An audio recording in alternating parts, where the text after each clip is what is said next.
The election results are in. You're listening to Home Sellers Advantage. I'm your host, Aaron Zapata. And I'm your other host, Todd Anderson. We are the Bald Brothers team at Impact Realty Group with Real Broker, and we are here to give you the Home Sellers Advantage. You can find us online at www.baldbrothers.tv. Again, that's baldbrothers.tv. Or you can call us at 833-305-BALD. That's 833-305-2253. Welcome back. We want to thank you for coming back week after week, show after show. It's Todd and myself here. We really enjoy bringing homeowners and the general public up to speed on what's going on. As you know, our job is to bring you information so you can make intelligent and informed decisions about your home if you're planning to sell it. And results of elections create decisions that need to be made. Mm-hmm. In fact, it was 4 years ago, approximately at this time, when Joe Biden got elected, and the rhetoric around what was going to happen to our country and what was going to happen in California changed dramatically. Mm-hmm. And we saw an uptick in our phone calls of people leaving California. Mm-hmm. In fact, the election results, as well as the COVID and low interest rates, we saw a massive amount of people leave California. It was a wild time. It was a wild time, crazy time. And here we are 4 years later.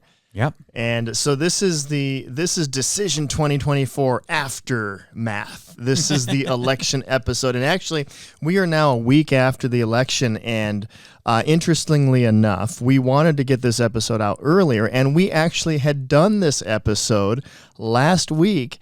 And we had a narrow amount of time that we could record this episode. And when we got to the very end, I looked over at the control console and I realized we weren't recording. Not because of our error, though. No, it was equipment malfunction. Equipment malfunction. Just blame it on the equipment. That's what I'm going to do. It's true. It's my story, and I'm sticking to it. We only had 45 seconds recorded, right? Yeah. A minute and 45? Yeah, we had recorded one that flopped. It was like a minute, and I cut myself. Remember, I cut myself. I started bleeding, and we stopped recording. I told you not to talk about it then. Don't talk about it now. So at any rate, we are very busy, and we didn't have any more time to redo the episode. So we said, you know what? Let's cut it. We'll just do this again next week. Scrap it. So now we've had a couple days to think about it. Yeah. And our opinions have not changed. No. So we're going to bring you the same information. And you know what else? The election results also have not changed. No, they haven't. Things are still in play the way they were last Tuesday. So we wanted to bring you up to speed on a number of things. Perhaps you voted, perhaps you didn't, perhaps you care, perhaps you don't. But if you are a homeowner and you are a property owner in California, the first thing we want to talk about is Prop 33. Yeah. We had an episode where we recorded our opinion. We brought in a specialist on that prop. And you know what? We'll put a link in the show notes if you want to go back and listen to it, because we're not going to rehash every aspect of it. No. And by the way, I should add a disclaimer. You should already understand this, but this is not a political episode, but we are talking about the outcome of the election and how that does affect you as the homeowner. And of course, Prop 33 is obviously one that has to do with real estate. It does. So we're going to talk about a couple things. Prop 33, we're actually going to talk about celebrities leaving California as well. We're going to talk about some shifting sands in California. And then we're going to talk about the Fed rate. Mm-hmm. And we're going to close out. This might even be a two-part episode. Possibly. We're going to talk about the carb. Yeah. Carbs. Are we carb loading? Carbonation. Carb loading. We'll reveal that as we get to it. This is not a diet and exercise podcast. No. Not unless you eat real estate for breakfast. All right. So here we go. Prop 33. Yes. We said you should vote no because this was a statewide door opening to mandated or could be mandated rent control in any and all circumstances, all new buildings. The city could say, we need new housing elements, so we're going to rent control on your thing. And so that failed. And actually, we were pleasantly surprised because we were encouraging people to vote no on Prop 33, and we, in the episode that never aired because it didn't work, we did talk about the fact that oftentimes these propositions, the titles, the names that are attached to them are very misleading. And this would be one as well. If you don't look beyond the initial name and even in the initial description of it without looking at the overall impact, it could be very confusing. It'd be easy to vote yes for it. But we felt and we believe and we know that a no on Prop 33 will be a good thing for not only homeowners but also renters in this state. Now, the last episode that we did, we had a lot of people making comments on it, and we're not happy that we were encouraging the people to vote no on Prop 33. But really what I believe we covered in that last episode, hopefully we did a good job of it, was showing that a passage of Prop 33 would have eventually led towards higher rent rates, and it would not have been good for renters in this state.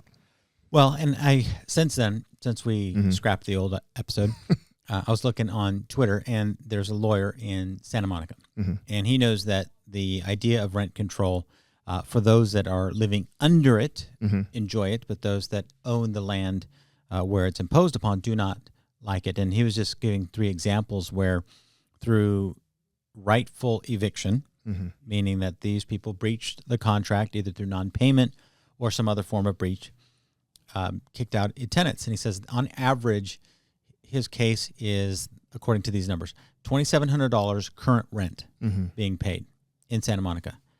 After the eviction, going back to market, those same properties are now renting for over $11,000. It's amazing. This is in a rent control area. This is in a rent control area. And so the interesting thing about that is that even though the rents were low, they still breached the contract. And so, just because you have a rent control situation doesn't guarantee housing. If you don't uphold your end of the bargain, you're likely to lose your housing. So none of those things, really matter in this proposition, other than the fact that, the repeal of the Costa-Hawkins Rental Housing Act of 1995 did not go through. And the ban against rent control still exists. And so the good news is, if this had passed, it would have driven builders out of California. For sure. And so we would have continued to have more of a shortage of inventory, basic laws of economics. If you have a shortage of something, you have a lot of people that want that product, the prices are going to go up. And so the good news is we won't have the shortage that we would have had if that were to pass. Right. And so congratulations to Californians for knocking this one down. And it was a 61% approximately no vote. Yeah. So that's a pretty significant amount of no votes. Yeah. Most props are very close. This was not close by far. Yeah. When you look at propositions.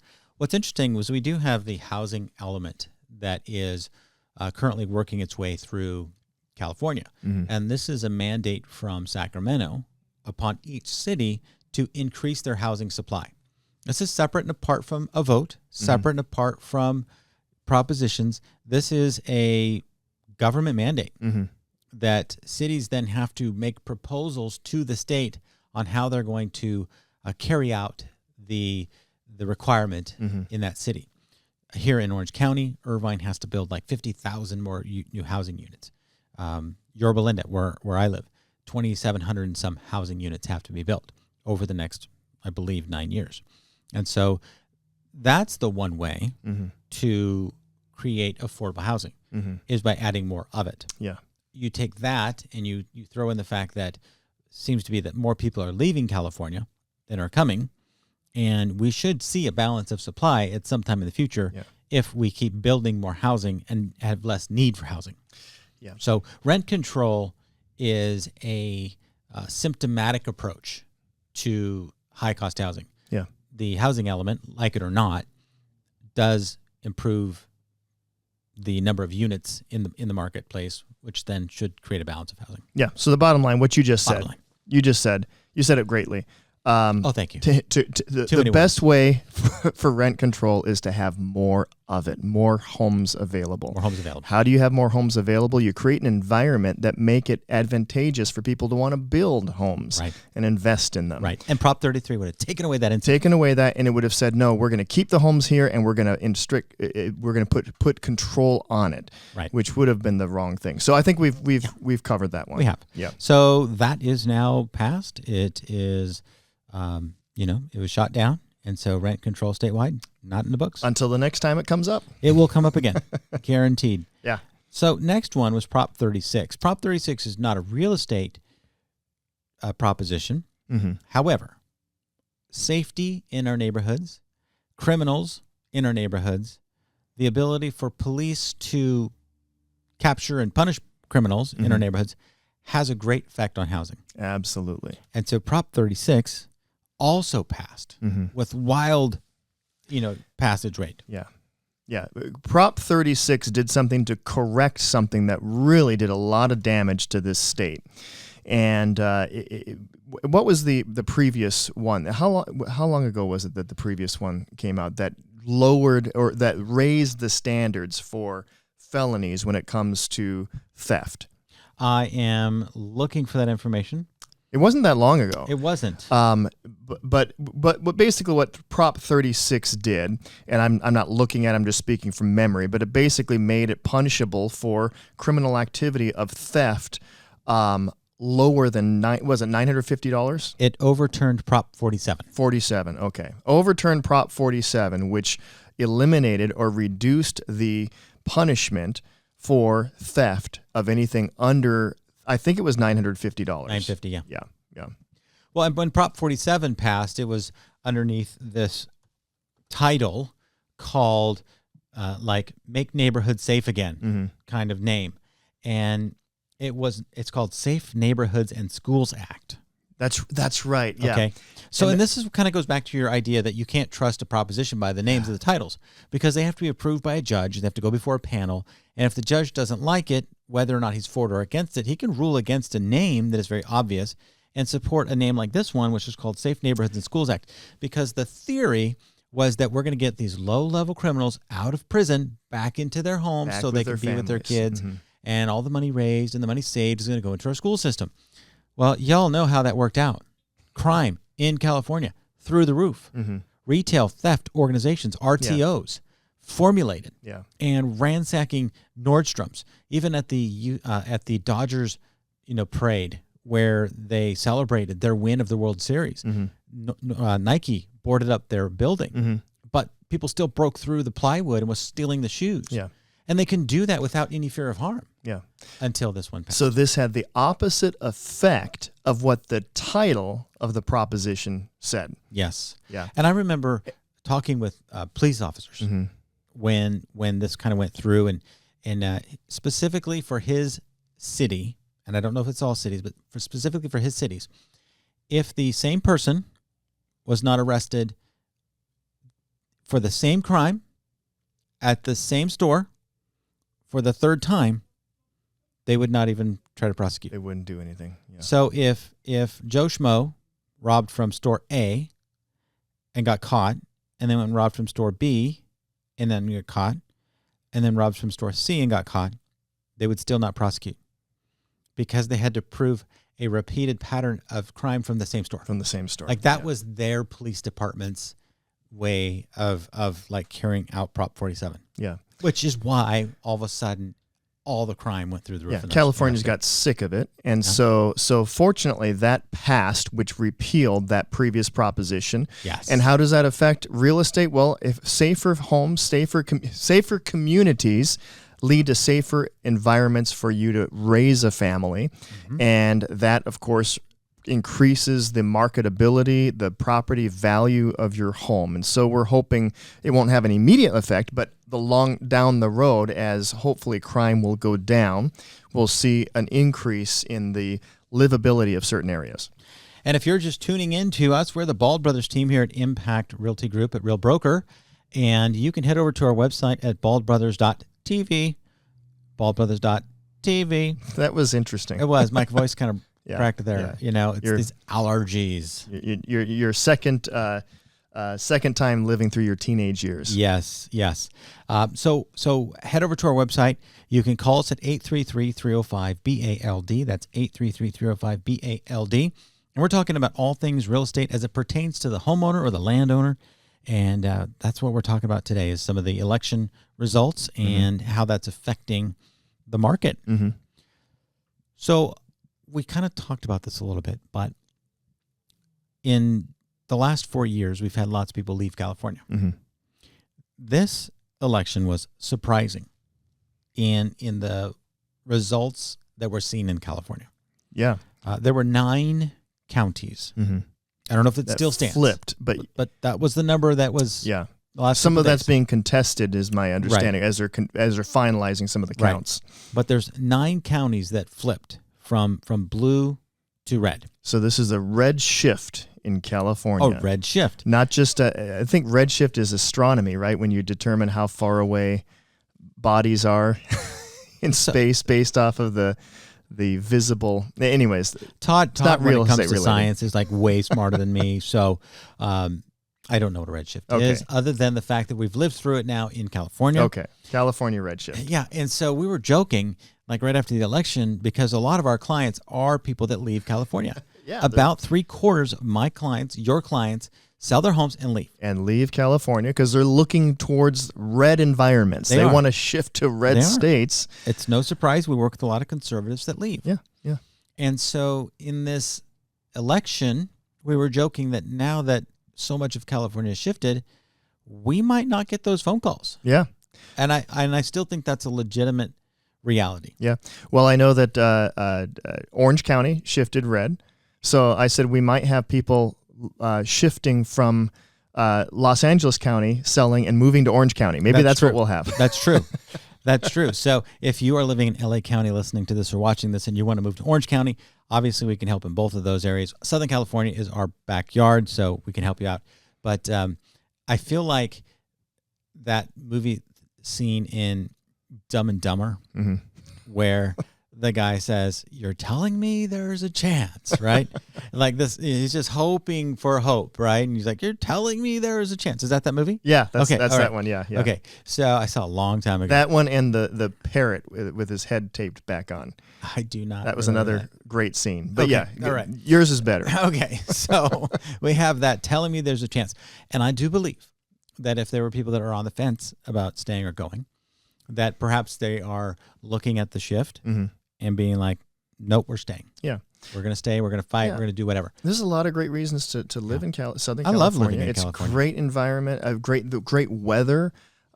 You can in one day you can go to the beach and then later in the afternoon go up to the mountains or go to the desert. We did that, remember? Yeah, you and One I day. did that. Yeah, in one day. Oh my word, that was a long day. So it's a great place to live, but a lot of people are leaving simply because of the political environment and climate. And so if there's a chance that it might stay red or shift red, a lot of people might choose to stay. Well, and if you can afford to stay, and that's another big reason. Affordability, yeah. It has nothing to do with politics. Okay, so I know a lot of our clients that leave are conservative, but we've worked with plenty that are not. Yeah. And the thing that we hear is, guys, I can't afford to live here. I can't afford to, buy anything here. I'm going to forever be a renter, and I need to set my family up for better success. And when the work from home environment came out of nowhere with COVID, all of a sudden everybody was like, "Hey, the borders are open.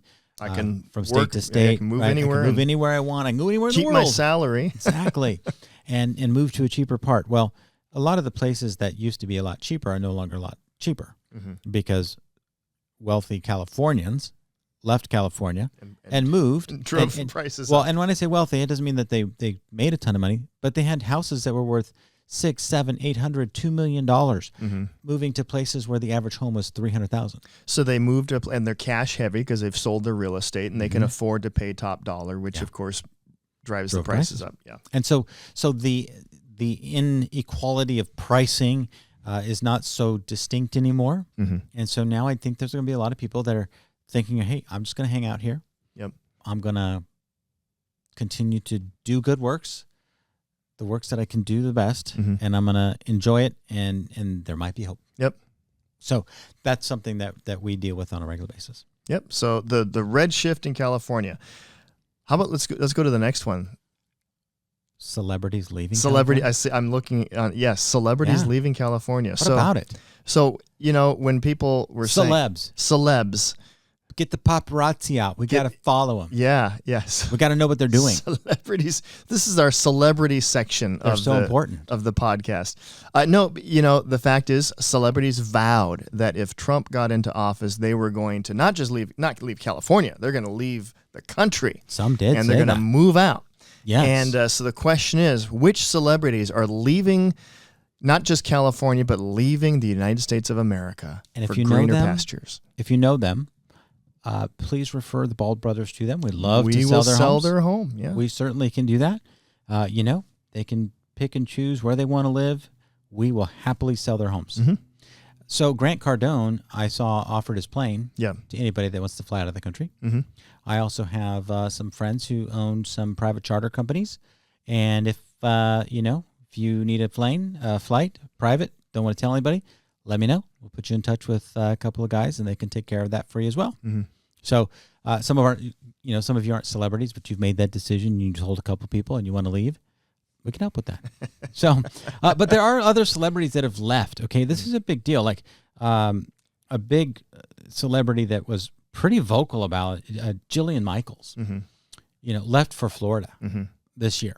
Yeah. Even before the election. Yeah, this is not related to the Trump-Harris election. No, not at all. But the very true fact is there are celebrities, now we're talking about California, celebrities that have chosen to leave California.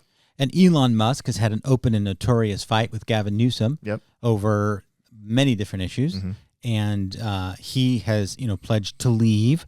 We have you can just Google it, celebrities that are leaving California, and they're going all over the country. They're not just going to one state or another. But Joe Rogan left. He pulled his podcast and he left. Just like Rob Schneider has left. Yeah. So those are just to name a few, but the list goes on and on and on of people. Mark Wahlberg, he left last year, but this is a number of people this year.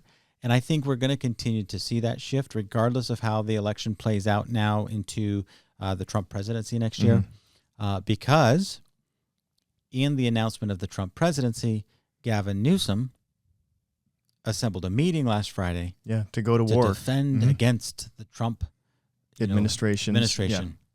And so, the line in the sand has already been drawn. I was like, he's going to war. Yeah. And so back to politics, back to elections, this is going to play a role in how people view California and whether or not they want to stay here. And the bottom line is a lot of people choose to, by the way, these celebrities have businesses. Their name is a business. That's correct. So a lot of people choose to leave California because of the business climate in California versus other other states that are much better, have a much better climate for running a business. The first celebrity business owner that I recall making a big deal about leaving California, I was at a real estate seminar, and Tony Robbins was the speaker. And he told the story that he needed to leave California because by leaving, he was saving $3 million a day. Yeah. A day. That is a wise business choice. Right? A day. Wow. That's $40 million a year, right? No, that's $100 million a year. You're a realtor, not a mathematician. That's right. But we do math all the time. So like $100 million a year was a savings, right? Yeah. And so he told his story about leaving for Florida. And I'll never forget it because it was powerful. I was like, wow, is it really that disadvantaged to be here as a business owner? And so what we've seen continually through these elections and these election cycles and these now votes that are happening is that California policies, if they continue to go down the road that they're going, will drive businesses out. And when businesses leave, jobs leave. And when jobs leave, people leave. Yeah. Because they're gonna follow the money. Yeah. Out of necessity. Out of necessity. Right. Speaking of policies. By the way, that's about $1.1 billion. What? $3 million a day? A day? Yeah. That's $1 billion? $1,995,000,000. Is my math correct there? Probably three times three. Yeah, it's times 365. Yeah, it's $1 billion. Yeah, it's over $1 billion. He just I remember. I was like, wow, that's a lot of money a day. Yeah. So, his worldwide empire is worth a lot of money. Oh yeah. So he sold, got out of here. And the next thing that is part of the whole thing, like on Friday after that, we talked about Gavin Newsom meeting. Yeah. The Clean Air Responsibilities Board, I believe it is the name, CARB, they met Friday. Yeah. Under that emergency meeting called by Gavin at 4 p.m. Clean Air Resources Board. Resources Board. Yeah. 4 o'clock. Yeah. Hey, I'm having an emergency meeting. We need to put into policies some things that will protect us against what Trump is saying. And so in that meeting, they voted on the policy that, when analyzed, is likely to increase gas prices by up to 85 cents a gallon over the next couple of years. Yeah. California has the highest gas prices around, I believe.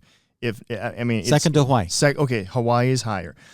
It's unbelievable what we pay in gas, and we continue to push the needle higher on our. Yeah, it's amazing. And so there's a clear war in California where Gavin is going against any fossil fuel companies, oil refineries, oil drillers, whatever. If they don't want it made here. Yeah. And by the way, that goes back to the business climate for doing business in California, because your cost of production is higher. If you're paying more in fuel, everything just goes up. Your cost of production, your cost of running and maintaining your business goes up. They anticipate that the average price, and I've seen a bunch of different articles on it, so the numbers are mixed, but it could take gas costs from $3,100 a year per family to up to $6,000 a year. Just to drive to and from work, drive to and from the kids' school or whatever. The average family spends about $3,100 a year on gas. And some of you spend a lot more. I spend a lot more. I know, right? Some of you spend a lot more, including Todd and me, because I drive a lot. We're realtors. Yeah. So those are going to radically impact our business. And if you have a logistics company, it's going to increase your business. Yeah. Amazon, with their gas-powered vans, it's going to increase the cost of doing business. So all of these companies are going to be impacted. They're all going to raise their prices, which is going to drive prices not only of gas, but everything up as we struggle to cover the cost of the gas. And so that meeting was convened. That vote was passed behind closed doors, right? Those are kind of things that impact our bottom line. Not a tax, but definitely a fee. Yeah. And so that happened as a result of the election as well. Because that was kind of a counter move based on what happened in the election. Yeah. I mean, he even said, hey, emergency meeting. We've got to meet right now. Got to make a decision. So that happened. Yeah. But on a better note, let's finish on a good note. What should be that note? How about the interest rates? Federal interest rates. Yeah. The Fed rate. Todd. FOMC meeting. What happened? Reduction in rates by 25 basis points. Which is a quarter point. A quarter point, yeah. Well, depending on if you're where paying attention, if you're paying attention, you think about basis points. But yes, so I've been in real estate and mortgage for years. Basis points equates to percentages. Yeah, and I've always thought percentages, and so naturally, I still think, why don't we talk in percentages instead of saying basis points? Yeah, a quarter of a point. 100 basis points is 1%. So 25 basis points, quarter point, a quarter point. Or a quarter percentage drop. So, anyways, I know you guys know that.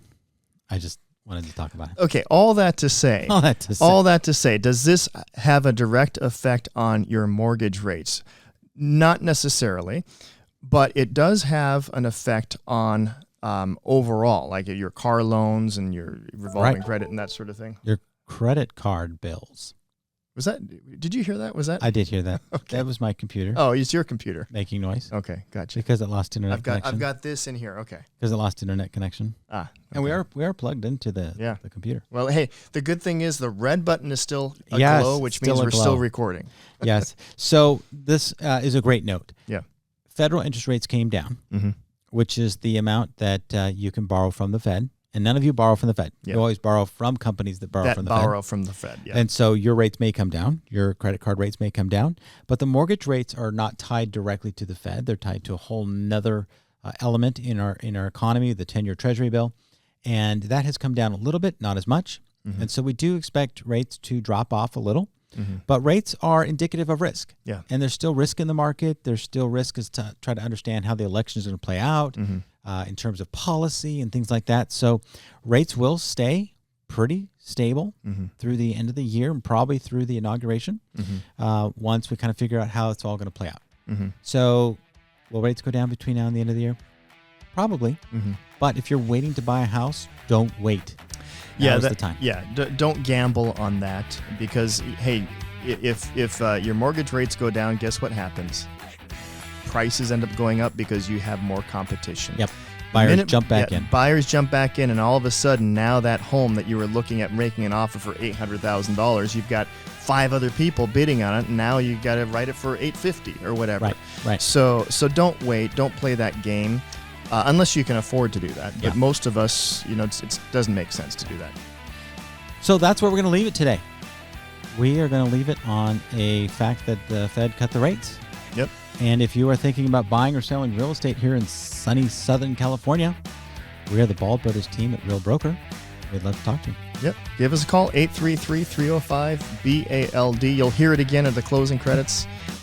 And until next time, God bless you. Talk to you soon.